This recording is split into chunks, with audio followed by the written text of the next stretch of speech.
আজকে তোমাদের সাথে নার্সিং ভর্তি পরীক্ষার গণিতের শতভাগ একটা সাজেশন তোমাদের দিয়ে দেবো। যেহেতু যারা নার্সিংয়ে পরীক্ষা দিবা, বিশেষ করে যারা বিএসসি নার্সিং বা ডিপ্লোমা নার্সিং বা মিডওয়াইফারি নার্সিং, তাদের কিন্তু গণিত থেকে অবশ্যই প্রশ্নের উত্তর করতে হবে। এবং গণিতের কোন কোন টপিকগুলো থেকে প্রশ্ন প্রিভিয়াস ইয়ারগুলোতে আসছে সেটা তোমাদের অ্যানালাইসিস করে জানাই দিব।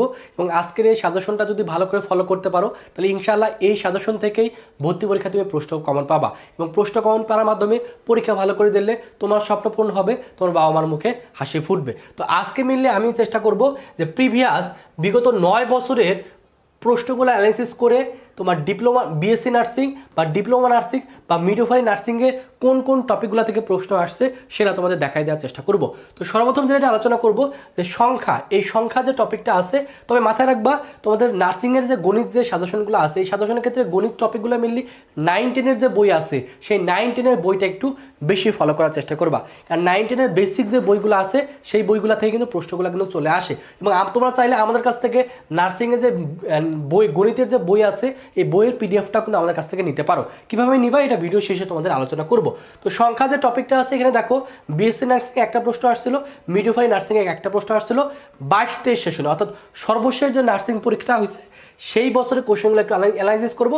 আর বাকি যে 9 বছরের কোশ্চেনের অ্যানালাইসিসটাও দেওয়া আছে সেটা একটু দেখে নেবো। তবে আমি চেষ্টা করবো 22-23 সেশনে কোথা থেকে প্রশ্নগুলো আসছে সেটা একটু বলে দেওয়ার। তারপর বর্গ এবং বর্গমূল এই টপিকটা লেস ইম্পর্টেন্ট, কারণ প্রিভিয়াসের এখান থেকে তেমন প্রশ্ন আসেনি। তবে ভগ্নাংশ টপিকটা খুবই গুরুত্বপূর্ণ। এই ভগ্নাংশ টপিকটা থেকে দেখো বিএসসি নার্সিংয়ে একটা প্রশ্ন আসছিল, ডিপ্লোমা নার্সিংয়ে একটা, মিডওয়াইফারি নার্সিং কিন্তু একটা প্রশ্ন আসছিল। লসাগুটা তেমন ইম্পর্টেন্ট না, কারণ লসাগুর থেকে প্রিভিয়াস ইয়ারে তেমন কোনো প্রশ্ন আসে নাই। গড়টাও তেমন ইম্পর্টেন্ট না, কারণ গড় থেকেও প্রিভিয়াস ইয়ারে তেমন প্রশ্ন আসে নাই। তবে ঐকিক নিয়ম এটা কিন্তু খুবই ইম্পর্টেন্ট, কারণ ঐকিক নিয়ম থেকে দেখো বিএসসি নার্সিংয়ে একটা প্রশ্ন আসছিল, আবার মিডওয়াইফারি নার্সিং কিন্তু একটা প্রশ্ন চলে আসছিল। সময় ও দূরত্ব এখানে প্রিভিয়াস ইয়ারে কোনো প্রশ্ন আসে নাই।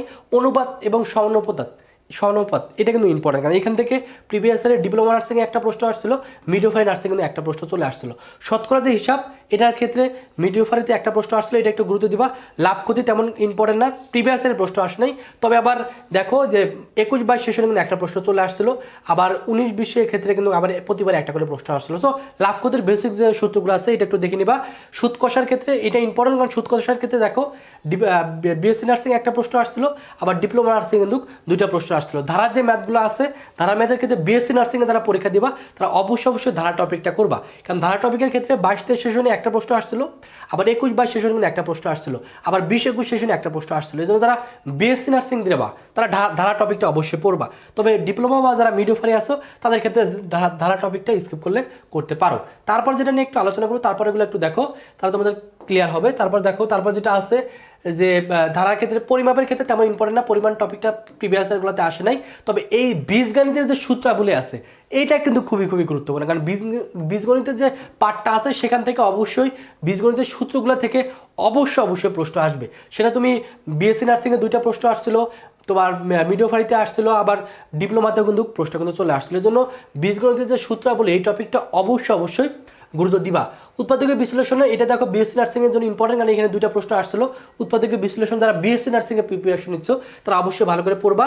অপরদিকে সমাধান সমীকরণ এক্ষেত্রে তোমার যারা মিডওয়াইফারিতে পরীক্ষা দিয়েছিল বা ডিপ্লোমাতে পরীক্ষা দিয়েছিল তাদের জন্য ইম্পর্টেন্ট, তারা একটু দেখে নেবে। তবে সূচক বা লগারিদমে প্রিভিয়াস ইয়ারগুলোতে তেমন কোনো প্রশ্ন কিন্তু আসেনি। তো জ্যামিতির যে পার্টটা আছে, জ্যামিতির ক্ষেত্রে দেখো যে একটা প্রশ্ন আসছিল। তবে ত্রিভুজ যে টপিকটা আছে এটা কিন্তু খুব ইম্পর্টেন্ট, এই ত্রিভুজ টপিকটা অবশ্যই গুরুত্ব দিবা। ত্রিভুজ টপিকটার ক্ষেত্রে দেখো বিএসসি নার্সিংয়ে একটা প্রশ্ন আসছিল, ডিপ্লোমা নার্সিংয়ে দুটা প্রশ্ন আসছিল, আবার মিডওয়াইফারিতে দুটা প্রশ্ন আসছিল। সো ত্রিভুজ টপিকটা কিন্তু বাদ দেওয়ার কোনো সুযোগ নাই। এই জন্য ত্রিভুজ সম্পর্কিত যত প্রশ্ন আসছে এটা অবশ্যই ভালো করে পড়ে ফেলবা। চতুর্ভুজটা তেমন ইম্পর্টেন্ট না, তবে বৃত্তটার থেকে প্রিভিয়াস ইয়ারের প্রশ্নগুলো আসছে, তোমার ডিপ্লোমাতে একটা প্রশ্ন আসছে, মিডওয়াইফারিতে একটা প্রশ্ন আসছে। সো এই টপিকগুলো একটু বেশি গুরুত্ব দিবা, যেহেতু প্রিভিয়াস ইয়ারগুলোতে এই টপিকগুলো থেকে ঘুরে ফিরে প্রশ্ন আসছে। সো এই টপিকগুলো তুমি ভালো করে পড়লে ইনশাল্লাহ এই টপিকগুলো থেকেই শতভাগ প্রশ্ন কমন পেয়ে যাবা। এই জন্য যারা ঘরে বসে শেষ মুহূর্তে নার্সিংয়ের জন্য ভালো প্রস্তুতি নিতে চাও, নার্সিংয়ের জন্য গণিতের যে পিডিএফগুলো আছে গণিত বইয়ের বা বাদবাকি যে বাংলা বই, ইংরেজি বই, সাধারণ জ্ঞান বা সাধারণ বিজ্ঞান বইয়ের পিডিএফগুলো যারা নিতে যাচ্ছ তারা আমাদের নার্সিংয়ের জন্য যে এক্সাম ব্যাচটা আছে সেই এক্সাম ব্যাচে ভর্তি হলে বইয়ের পিডিএফগুলো তুমি ফ্রিতে পেয়ে যাবা। এক্সাম ব্যাচের কোর্স ফি কত? এক্সাম বেসের কোর্স ফি হলো 500 টাকা। এই 500 টাকা দিয়ে তুমি যদি এখানে ভর্তি হও তাহলে নার্সিংয়ের জন্য যতগুলো বই আছে সকল বইয়ের পিডিএফগুলো ফ্রিতে পেয়ে যাচ্ছ, এই সাজেশনগুলো পাচ্ছ।